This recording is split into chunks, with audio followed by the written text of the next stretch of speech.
আসসালামু আলাইকুম। Hi guys, কেমন আছেন? আমি আলহামদুলিল্লাহ ভালো আছি। নতুন একটি ভিডিওতে আপনাদের আবারও স্বাগতম। গাইস, দাঁড়িয়ে আছি ভেড়ামারা রেলওয়ে স্টেশন। আমাদের আজকের গন্তব্য ঈশ্বরদী রেলওয়ে স্টেশন। পথ শিশুদের সাথে আমাদের আজকের সারাদিন। তো গাইস, পথ শিশুদের সাথে আমাদের আজকের সারাদিনটা কাটাতে আমরা এখন ভেড়ামারা রেলওয়ে স্টেশনে এসেছি ট্রেনের জন্য। তো ইতিমধ্যে ট্রেন চলে এসেছে, আমরা এখন ট্রেনে উঠে পড়ব। আমার হাতে যে ব্যাগ দুটো দেখতে পাচ্ছেন, এগুলোর মধ্যে পথ শিশুদের জন্য হালকা কিছু খাবার নিয়ে নিয়েছি। আজকে আমরা একসাথে খাবার খাবো। ইতিমধ্যে ট্রেনে খুবই জঞ্জাটের মধ্যে আমরা উঠে পড়তেছি এক এক করে।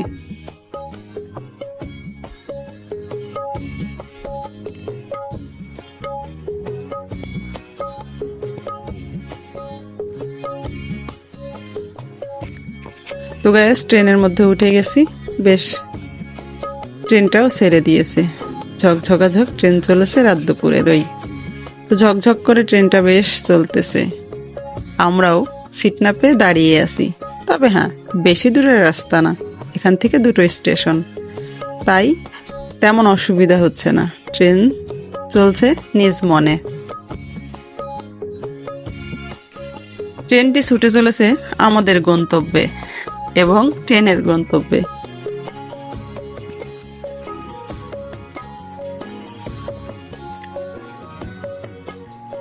এই যে খাবার হাতে আমি দাঁড়িয়ে আছি,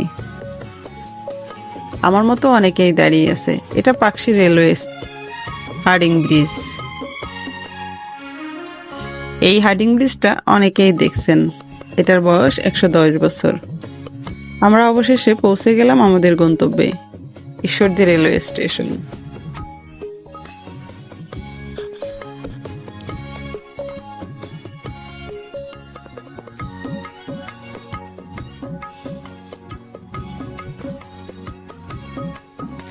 এখানে আমি আর আমার ছোট ভাই অপেক্ষা করছি। ট্রেনটা ছাড়লে আমরা ওপারে যাব, তারপরে পথ শিশুদেরকে খুঁজে বের করব। ট্রেন চলে গেছে, আমরা 2 নম্বর প্ল্যাটফর্মে চলে এসেছি।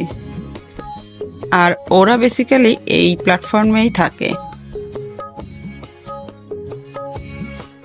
আমি এখানে এসেই বেশ কয়েকজনকে জিজ্ঞেস করলাম ওরা কোথায়।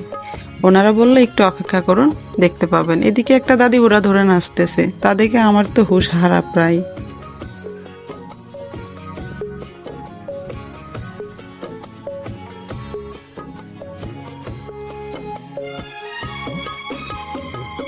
তো গাইস, আমি খাবারগুলো একটা দোকানে রেখে ওভারব্রিজ পার হয়ে বাজারের মধ্যে যাচ্ছি ওদেরকে খুঁজতে।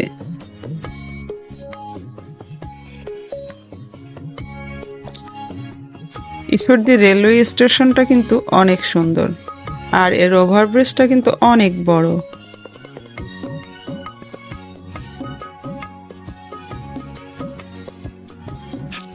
দেখি পথশিশুগুলা কোথায় লুকিয়ে আছে। আসলে ওদের তো বাবা মা নাই, তাই দেখভাল করার লোক নেই, শাসন বারণ নেই।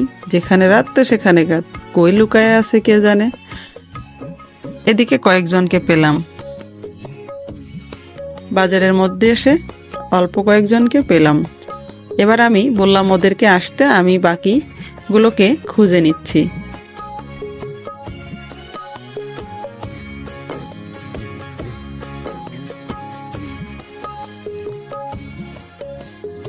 আমি খুঁজতে চলে যাচ্ছি বাজারের গলির মধ্যে।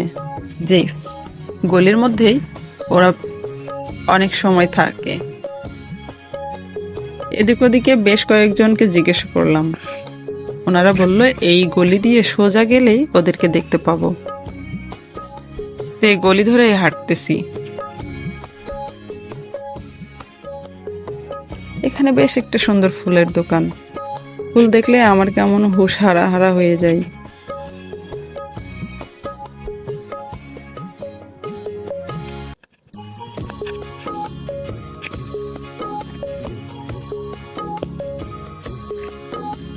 এদিকে অলিগলি দিয়ে বেশ খোঁজা খুঁজছি। কাজের সময় খুঁজে পাওয়া যায় না কাউকেই, বলে না? তো আমারও হয়েছে তাই। ওদের সাথে কাটাবো বলে আজকের দিনটা আসলাম, কিন্তু ওদেরকেই খুঁজে পাচ্ছি না। ওরা যে কই লুকাইছে। এদিকে অলি গলি আমি কিছুই রাখলাম না, সব জায়গাতেই খুঁজলাম।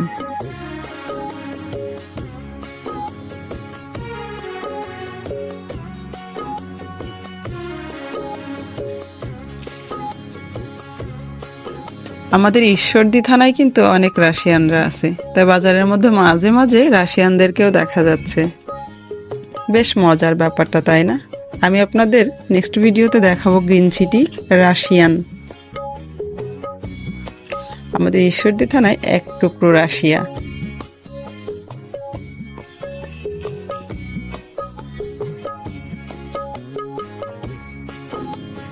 তো এদিক সেদিক গলি প্রায় খোঁজা আমার শেষ, তাও পাচ্ছি না। আমি প্রায় হাঁপসে গেলাম।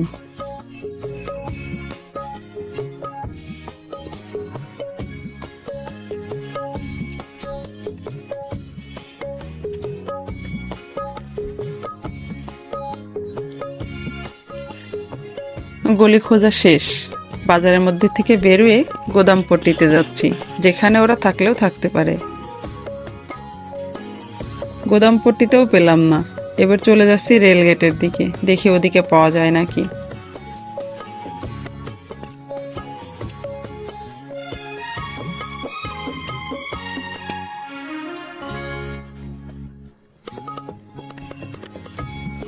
তো গাইস, এতক্ষণ যারা আমার ভিডিওটি দেখতেছেন তাদের কাছে কেমন লাগছে অবশ্যই কমেন্ট করে জানাবেন। আর আমরা দুই ভাই বোন অনেক হাঁটাহাঁটি করছি, ওদেরকে খুঁজতে খুঁজতে প্রায় ক্লান্ত, খুঁজে পাচ্ছি না।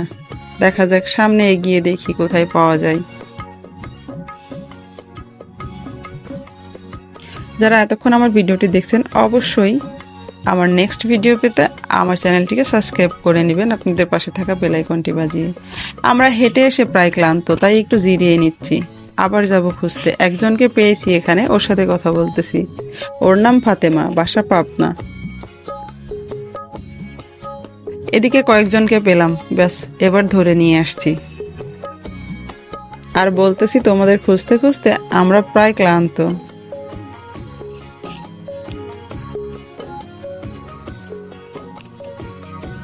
দেখুন, অনেক কিউট কিউট বাচ্চা, কিন্তু বাবা মা নেই বলে তাদের চেহারা, তাদের চলাফেরা কোনো কিছুরই কিন্তু ঠিক নেই।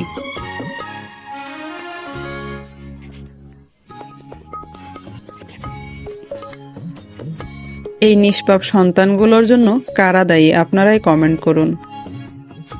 ওদের এই আজকের আচরণের জন্য কারা দায়ী? ওরা তো এমন ছিল না।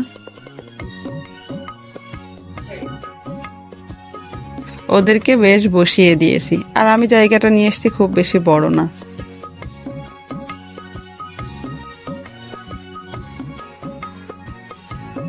এদেরকে পরিষ্কার করে হাত ধুয়ে তারপর খাবারগুলো দিয়ে দিলাম যার যার সামনে। এদের প্রায় কয়েকজনের নাম আমার জানা হয়ে গেছে। এর মধ্যে আছে স্বাধীন, রুহুল আমিন, নাফিজ, নূর, ফাতেমা, বেশ সুন্দর সুন্দর নামগুলো।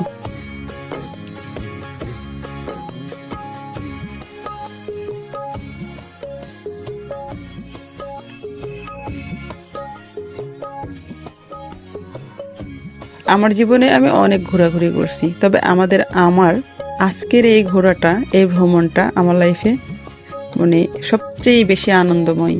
আমি সবচেয়ে বেশি আনন্দ করছি আজকে এদের সাথে থাকতে পেরে।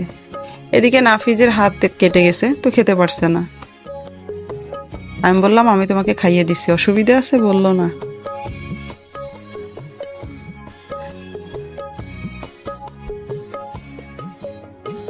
আসুন আমরা সবাই সবার পাশে দাঁড়াই। এভাবে সবাই সবার পাশে দাঁড়ালে একদিন এই টোকাইগুলাও ভালো মানুষে পরিণত হলেও হতে পারে, আল্লাহ যদি চাই। খাওয়া দাওয়া প্রায় সবারই শেষ। এদিকে রুহুলের পায়ে অনেকটা পুড়ে গেছে, আর সেখানে মাছি বসতেছে, অনেক ঘা। তো সেটাকে একটু ড্রেসিং করে দেব। আমি বলছি তাড়াতাড়ি খাওয়া দাওয়া শেষ করো তোমরা। আর একটা ঘায়ে যদি মাছি বসে সেখান থেকে কতটা ক্ষতি হতে পারে আপনারাই জানেন, কিন্তু ওরা তো বোঝে না। আর পায়ে এত নোংরা, মনে হয় 1 মাসের মধ্যে গোসল করে নাই। হালকা কিছু মেডিসিন নিয়ে এসে পাটা পরিষ্কার করে দিলাম, আর সুন্দর করে গজ দিয়ে বেঁধেও দিলাম। আর বললাম আগামীকাল উপজেলা স্বাস্থ্য কমপ্লেক্সে যেতে। আমার বাসা এখান থেকে প্রায় 30 কিলো দূরে, তাই আমি সবসময় ওদের সাথে আসতে পারবো না, ওদের কাছে দেখভাল করতে পারবো না ওদেরকে। আর তাছাড়া ওরা অনেক বুদ্ধিমান, ওরা অনেক কিছুই করতে পারে নিজে নিজে, তবে একটু শাসনের প্রয়োজন আছে। বাবা মা ছাড়া যেটা কখনোই সম্ভব না। আসুন আমরা এই পথ শিশুদের পাশে দাঁড়াই। আমরা জানি যে ওদের মানুষ করা বা ওদের বাধ্যে নিয়ে আসা এত সহজ না। হ্যাঁ, আমরা যারা আরাম আয়েসে সন্তান মানুষ করতেছি টাকা পয়সা খরচ করে, সেসব সন্তানরাই তো বাধ্য না, তাহলে পথ শিশুরা কিভাবে বাধ্য হয়? ওদেরকে অবহেলা না করে আমরা ওদের পাশে দাঁড়াই।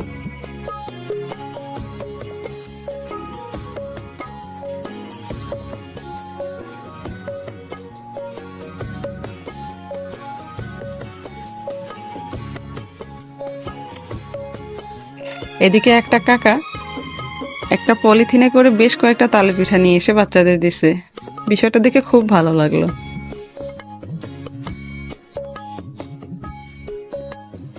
রুহুলের পাটাকে ভালোভাবে বেঁধে দিলাম আর বললাম জুতা পরো।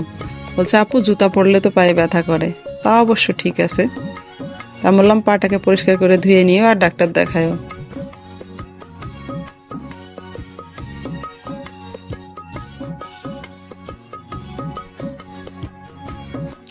এদিকে নাফিজেরও হাতে অনেকটা কেটে গেছে। আমি বললাম বাঁধতে হবে না, বললো না আপু তুমি আমাকে বেঁধেই দাও। আচ্ছা ঠিক আছে, বেঁধেই দিই। একটু পরিষ্কার করে বেঁধে দিলাম আর বললাম আগামীকাল খুলে ফেলো, এটা যত খোলা থাকবে ততই মঙ্গল।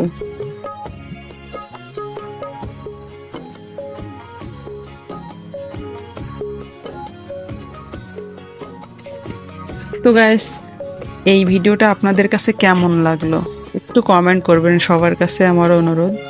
আর আমার লাইফে এতটা আনন্দ করছি আমি, আর আমার খুব খুব খুব ভালো লাগছে ওদের সাথে থাকতে সারাটা দিন।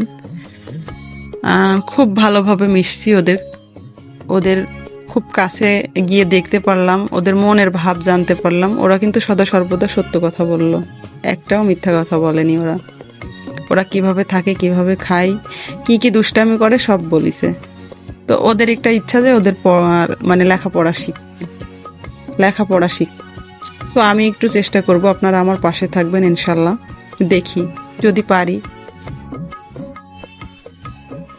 তো ওদের ড্রেসিং করা শেষ, এখন আমি হাত ধুয়ে নেব। আমার হাত ধোয়া প্রায় শেষ, এখন আমরা বিদায় নেব ওদের কাছ থেকে।